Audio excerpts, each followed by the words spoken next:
Hey guys, Mrhappy here, and today I want to bring up a topic that's been discussed pretty heavily in the past few days regarding a post Naoki Yoshida himself made on the main website for New Year's.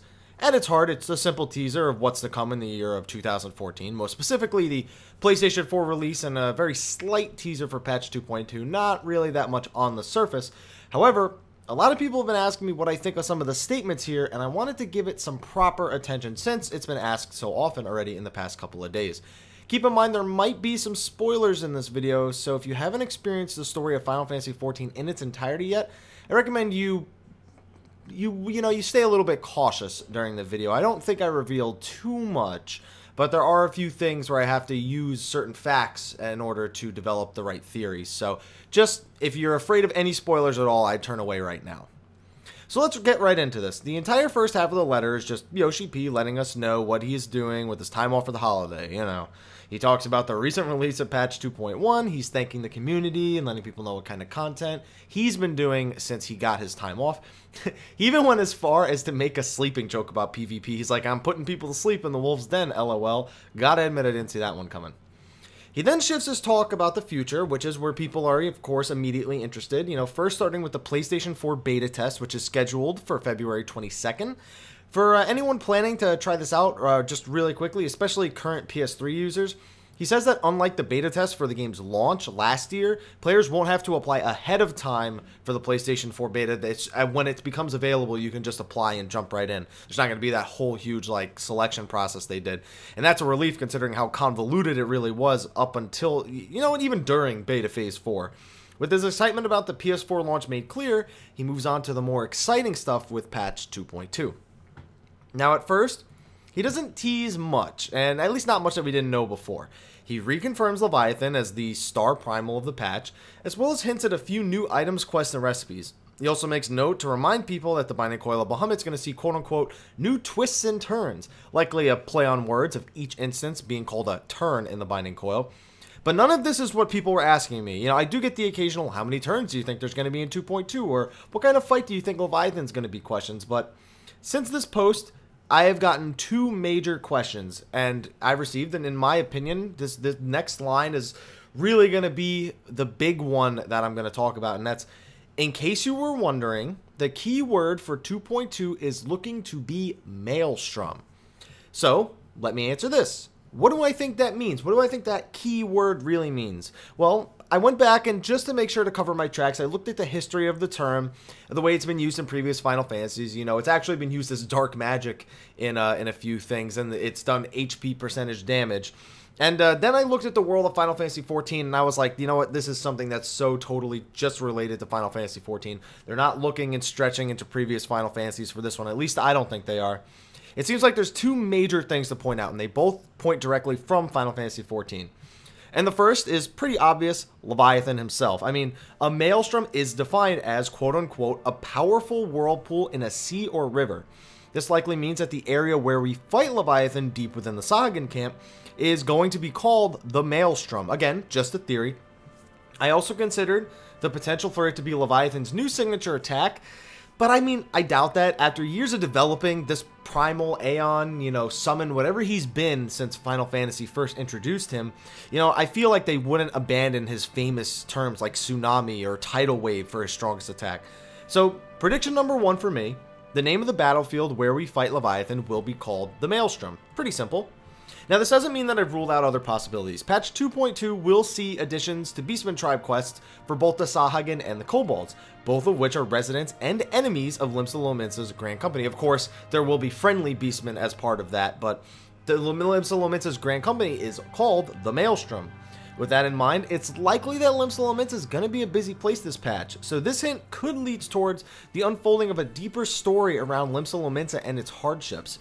Some have also suggested this theory might be correct due to the involvement of the Binding Coil of Bahamut being located in Lenosha, thus being another threat on Limsa's doorstep.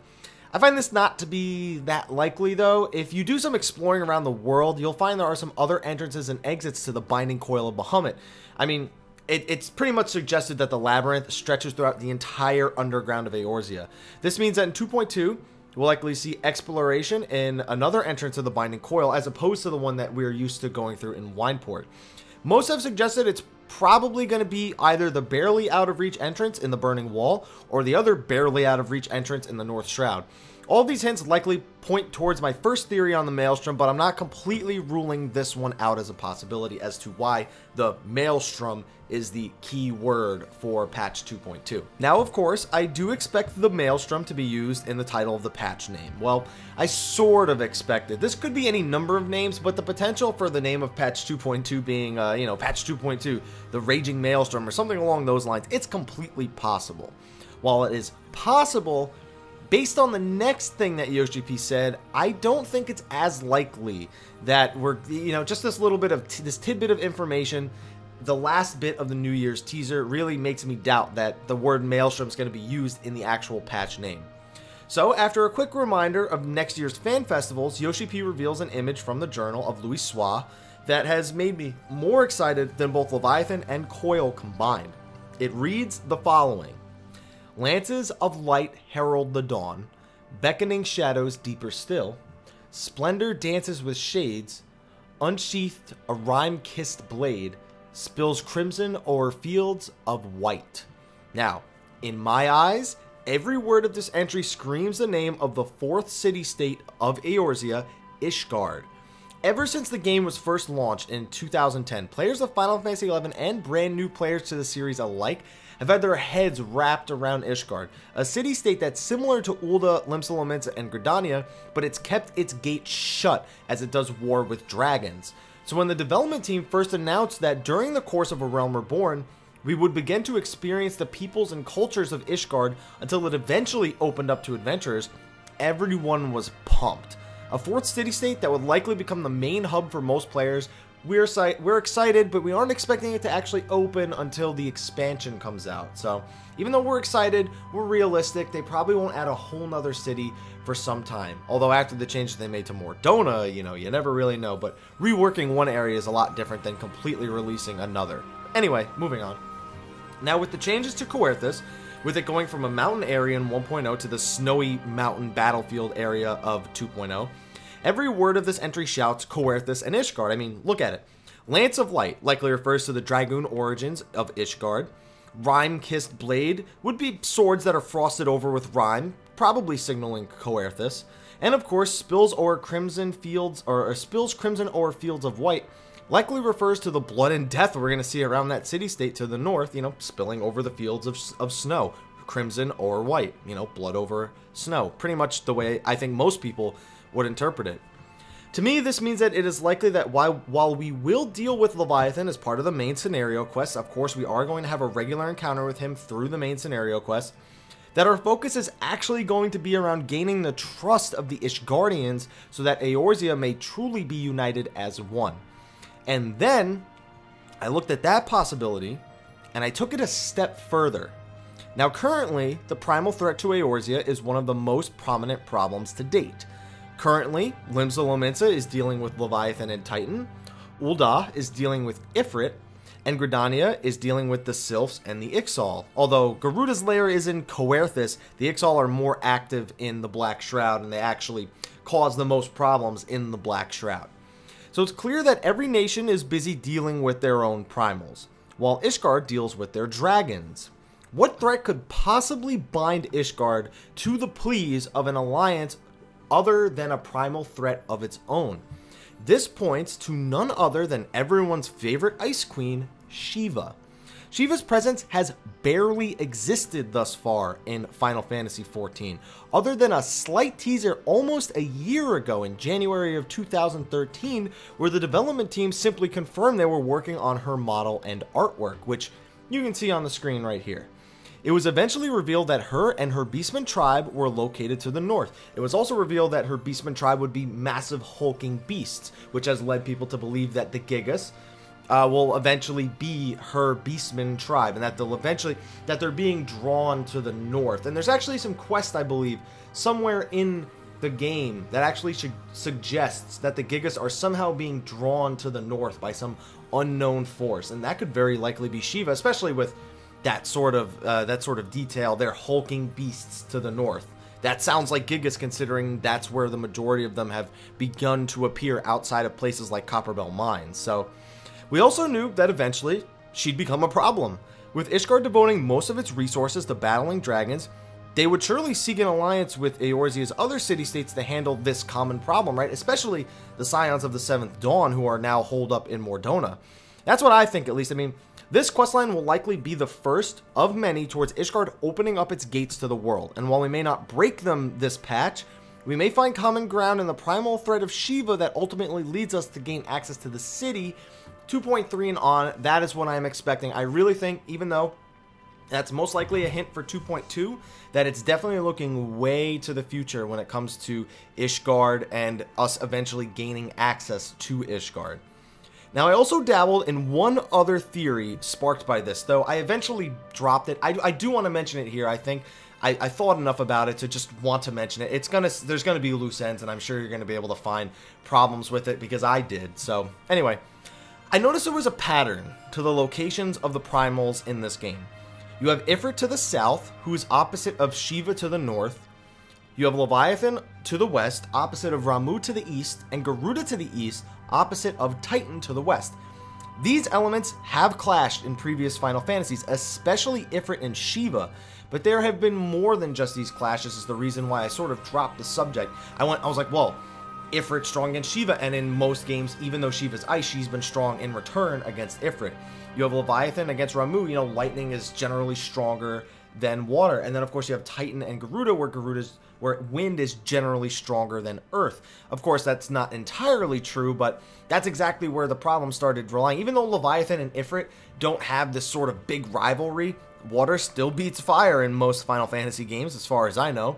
And then, of course, you have the disparities of, you know, Garuda doesn't really counter Leviathan, yet Titan also naturally counters Ramu. So even though you have Ramu on the east and Titan to the west, you also have Ramu on the east and Leviathan to the west. Whereas for Garuda, it doesn't really make sense with Leviathan. So there are some inconsistencies with this, but it does feel like the primals were at least placed at several corners of Eorzea, that they were very purposely not placed too near each other, almost in sort of a hexagon feature. If you look like this image right here, it's almost like they're portrayed in a hexagon. Now, that's why it led to another theory that was, again, I was sort of skeptical to talk about it, but I'll just throw it out there. You know, what's the harm in throwing a theory out there? It couldn't hurt. I mean, we even have some art to support this one, but to think they thought this far ahead would be a little bit crazy. Wouldn't be too surprised, though. So let's look at this. All of these primals are different elements, and they form a hexagon around the world. Now, that's the same hexagon that the player has around them with each of the elements. So it wouldn't be too far-fetched to say that all of these elements in the end have a superior to themselves and a neutral element that sort of binds them all. And whereas in Final Fantasy XI, there were two types of primals. They were called avatars, but they were celestial and I can't remember the other one, terrestrial and celestial. It almost feels like they're taking a book out of Final Fantasy XI with this one. All 6 of the primals and their essence, their whispers, were required to bring the avatar Fenrir back to life, or at least to summon him and obtain his power, I guess is the better way. So it's potential that at the center of this hexagonic figure, that is where Fenrir is located. The moonlit path, the moonlit fountain, the full moon fountain. There we go. And now I just remembered it off the top of my head. Fenrir, again, like I said, played a big role in Final Fantasy XI. And in his history, it's noted that at one point, he was actually strong enough to challenge Bahamut. And in Final Fantasy XI, Bahamut's no pushover. He is a big, big deal. Of course, when you actually encounter Fenrir, he's not that strong anymore. It's been a long, long time since he'd had his power robbed from him. But the theme there seems very, very strong with the whole Bahamut theme of A Realm Reborn. I almost feel like we're working towards that moment where Fenrir comes to life and he's a big part of the story involving with the binding coil of Bahamut. And, you know, you just don't know, man. They could have so many plans, and just a similar theme just might be in the works here to the one in Final Fantasy XI. So I guess it's really far too early to tell. That's just me going crazy with all of my speculations and things like that. We all know Square Enix likes to think ahead, especially when it comes to lore. So just keep your eyes out. Let me know what you think. Hopefully you guys enjoyed this video. If you did, please like, favorite, subscribe, and share for more Final Fantasy XIV information videos. Of course, we'll be posting other content for the year of 2014. Of course, follow me on Facebook and Twitter, especially if you have any thoughts about these theories. Definitely let me know. Shoot me a message on Facebook. Shoot me a quick tweet on Twitter. Do whatever makes you happy. And of course, follow me on Twitch, where of course you can pick my brain there again, where I do stream Final Fantasy games, Final Fantasy XIV, other Final Fantasy games. Gonna be streaming some other games for the year 2014 as well. Anyway, guys, thank you for watching. Hopefully you enjoyed this. Until next time, take care.